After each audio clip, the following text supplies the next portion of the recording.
And now, Dick Tracy.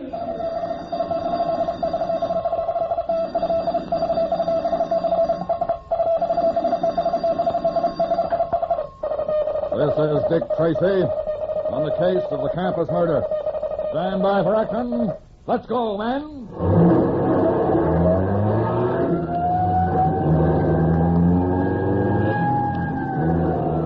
Yes, it's Dick Tracy, protector of law and order.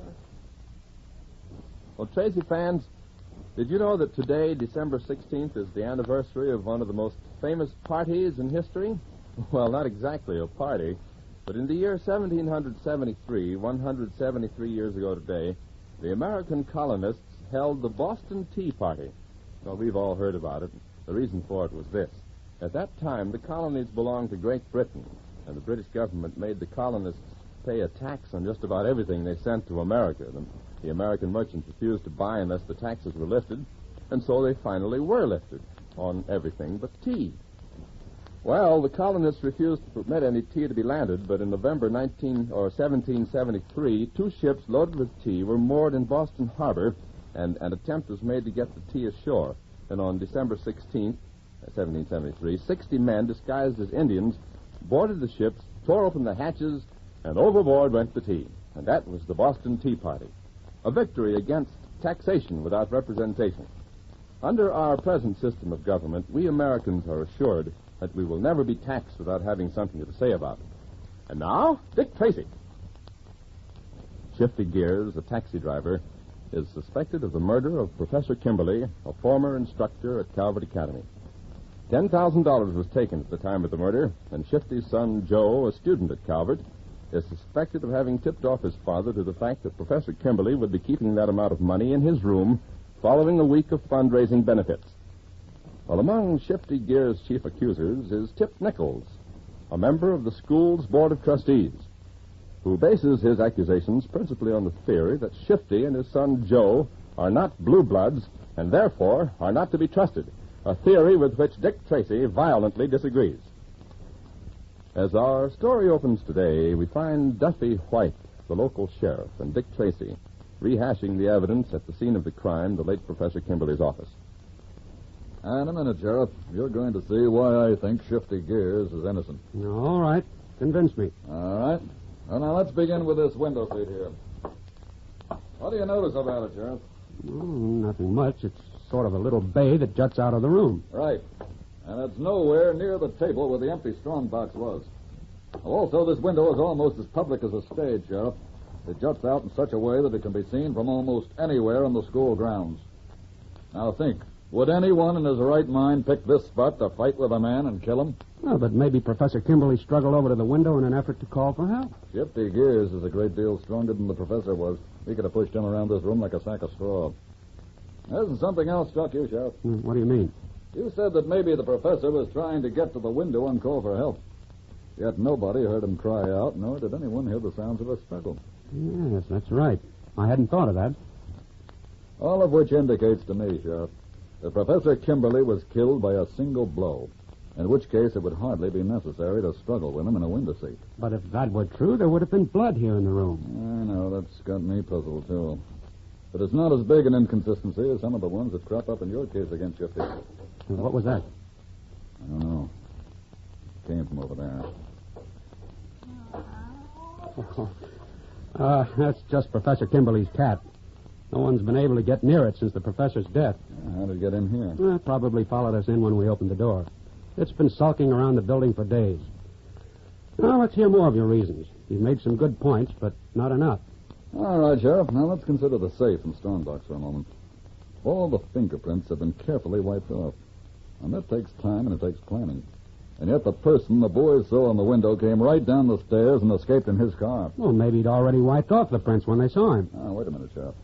That would either mean that they were wiped off before the killing, which is not likely, or that the professor was already dead when the boys saw him in the window. All of which backs up Shifty's story. But what about the blood on Shifty's jacket? Well, he could have gotten that by trying to revive the professor, just as he says. Yes, he could. Well, what do you think, Sheriff? Tracy, I hate to say this, but I'm beginning to believe that you may have a point. I'm not completely convinced, but I certainly believe we ought to keep the investigation open. I'm certainly glad to hear you say that. And there are a few things I'd like to... Hey, who's that coming up the walk? Looks like Tip Nichols. Yeah, it is Tip. He's heading straight this way. No, he's stopping. He looks like he's just seen a ghost. He's not seen a ghost. He's just seen the professor's cat and ran right in front of him. Yeah, and Nichols has gone away again. Maybe he's superstitious. Maybe he saw your police car parked out front. I'd like to know more about that bird. Oh, he's a stuffed shirt, but he's fundamentally okay. Maybe we have different definitions of okay, Sheriff. I had a very unpleasant conversation with him yesterday. Yeah? What did he say? He said that Shifty Gears was obviously guilty, and Joe was his confederate because they had the misfortune to be born on the other side of the tracks. He said a lot more vicious stuff like that, but there's no sense in repeating. Yeah, I know.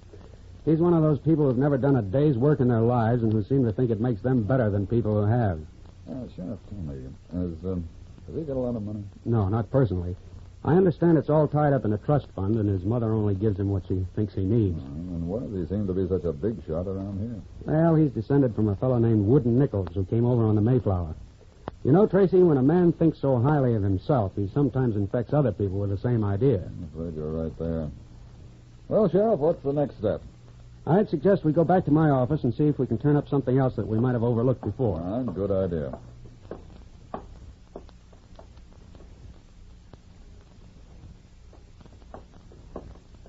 Come on in my office, Tracy. Thanks. Well, I'm as much in the dark as ever. I must say, we didn't turn up much we didn't know already. You know, it would be simpler for all of us if it turns out that Shifty is really guilty. Not for Shifty, it won't. Come in. Oh, yes. What is it, Flanagan? I have the report here from the city toxicologist. All right, let's have it, although I'm sure I know what it says. According to the report, the stains on Shifty Gear's jacket were blood. All right, go on. And according to the report, the blood was of the same type as Professor Kimberly's. Yes, I was sure it would be. Well, that makes it an almost airtight case. That's right, Sheriff. And yet it all could have happened the way Shifty Gears said it did. It could have, but I doubt it. Hello? Oh, okay, send him in. It's Fowler Deeds, the district attorney. I'll bet I know what he wants to say. And I think I'll be running along. No, I want you to hear this, Tracy. Flanagan, let Mr. Deeds in and then see that we're not disturbed. Right, Sheriff. Hello, Flanagan. Hi, Sheriff. Hello, Fowler. You know Dick Tracy, don't you? Sure. Yes, we met at the inquest. Sit down, Fowler. What's on your mind? Well, I've prepared the indictment charging Shifty Gears with murder. Yes, I thought you probably would. You don't sound very enthusiastic. I wish I could be convinced of his guilt. He's guilty, all right. The trial's really only a formality. A murder trial should never be a formality, Mr. Deeds. When a man's as guilty as Shifty Gears is, Mr. Tracy, it's hard to avoid it. I think you'd be rather surprised if I should turn up something that would prove Shifty's story, wouldn't you? I meant to talk to you two about that. About what? I want you to stop your investigation. Do you realize what you're asking? I do. We have the guilty party, and there's no sense in wasting the taxpayers' money with any more investigation. But, Fowler, I can't stop an investigation when I'm not completely convinced in my own mind that the man is guilty. Duffy, listen to me. The citizens of this town believe that Shifty Gears is guilty, and I agree with them. That's what matters. And how do you know they believe it? They've been coming to see me, and they want a conviction. Deeds, you make this whole thing sound like a Roman holiday. I'm sorry if that's the way it sounds to you, Mr. Tracy. The trustees of Calvert Academy feel that the school may suffer irreparable damage unless the case is solved quickly and cleanly. And because of this, my investigation is finished? That's right. And I need hardly remind Mr. Tracy that he has no official connection with this case and that his services never were required.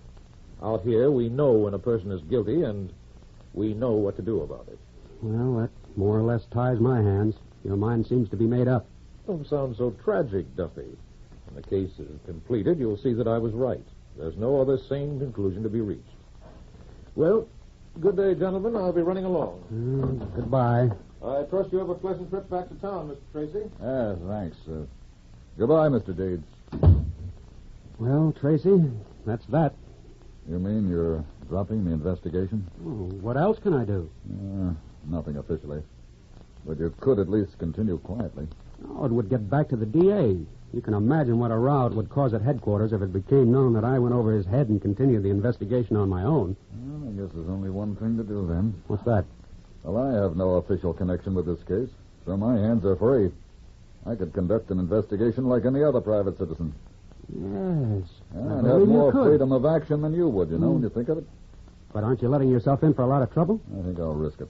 Of course, you'll have to be pretty positive before I can act. But if you do get anything definite, I'll back you to the hilt. Good. And it's settled? It is. Oh, and good luck. Sheriff. Thank you. Now, here's what I intend to do.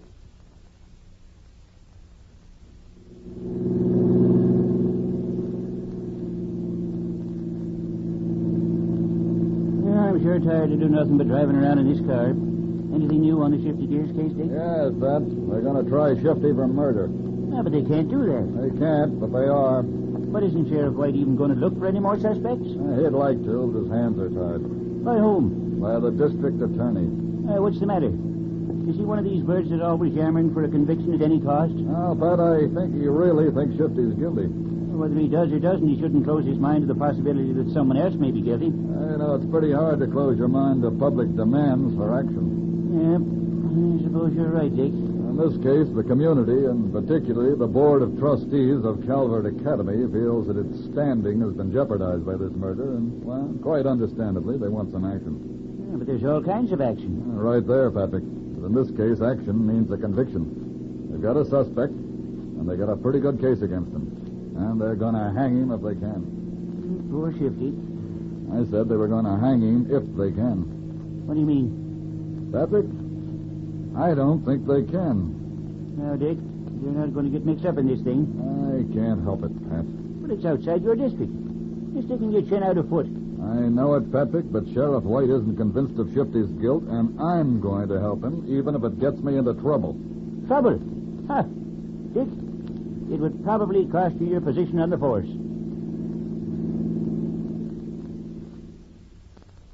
In a moment, we'll return to Dick Tracy. But first... Well, Tracy fans, first I'd like to take exactly 70 seconds to talk to you about a subject that is of extreme interest to both you and to me. A little bit about the American Broadcasting Company. It's ABC. That's the network you're listening to right now. I wonder if you've ever thought much about the way a network plans all the shows during the day. Plans them so that everybody gets a chance to hear his favorite kind of program. That's right. For instance, when Mom's home in the mornings, we bring on a lot of good, cheerful programs she can listen to while she's working around the house. Shows like Don McNeil's Breakfast Club, Breakfast in Hollywood with Tom Brenneman, and that show that's packed full of fun, Glamour Manor with Kenny Baker and Don Wilson. Now, that's a sample of the morning shows we put on for the housewives. Well, in the afternoon, we start to think about you boys and girls coming home from school and the kind of programs you like best. And that's why you'll find lots of your favorite programs in the afternoon. Shows like Dick Tracy, Terry and the Pirates, Sky King, Jack Armstrong, and Tennessee Jed. All of them coming in a row in the afternoon. So stay tuned to ABC for your shows. Now, back to Dick Tracy. Are you still going ahead with this plan of yours, Dick? I am. Yeah, but you can't conduct an unofficial investigation, Dick. You've got too much at stake. Think what you're risking. And it's a small risk, Pat, if it saves the life of an innocent man. This is a tough spot that Tracy has gotten into. How does he plan to proceed? Tune in tomorrow, same time, same station, to The Adventures of Dick Tracy, produced by Charles Powers, written for radio by John Ray. This is George Gunn speaking. Stay tuned, Dick Tracy fans, for 3 other swell shows coming up this afternoon over most ABC stations. There's Terry and the Pirates, adapted right from the famous comic strip, and you'll meet up with the very same characters in the exciting adventure stories. Sky King's another action-packed serial you'll like, for when you join Sky, you're liable to go adventuring on the ground and in the air. And then Jack Armstrong also has his turn at the ABC mic. There's never a dull moment when Jack's on the scene, whether it's at the circus or in the Sea Islands. But don't miss these great shows, heard this afternoon over most of these ABC stations. This is ABC, the American.